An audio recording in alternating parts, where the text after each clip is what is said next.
In today's video, I'm going to teach you how to merge expenses in Expensify.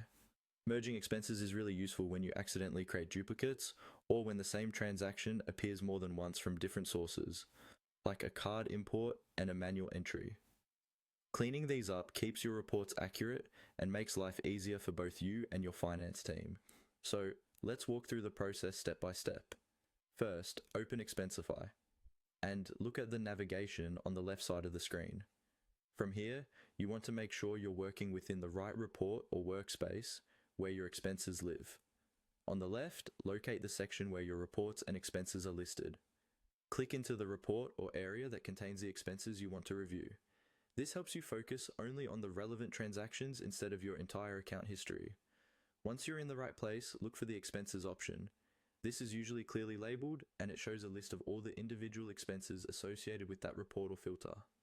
Go ahead and click on expenses. You should now see a detailed list of your transactions with information like the date, merchant, amount, and sometimes tags, categories, or comments.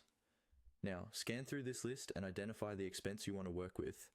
Typically, you'll be looking for a duplicate or a transaction that you know needs to be merged with another one. Click to select that expense so its details are highlighted or opened on the screen. When it's selected, look for a menu or button labeled More. This is often represented as a small drop-down or additional options menu next to the expense. Click on the More option to reveal additional actions you can take on that expense.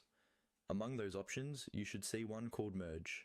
This is the feature that lets you combine two related expenses into a single, clean entry. Click on Merge. At this point, Expensify will prompt you to choose another expense to merge with the one you selected. Carefully pick the matching or duplicate expense so that the system combines the correct pair. Once the merge is complete, you'll be left with one consolidated expense instead of two separate ones. That's all there is to it. By following these steps, you can quickly tidy up your expense list and ensure your reports remain accurate and easy to understand.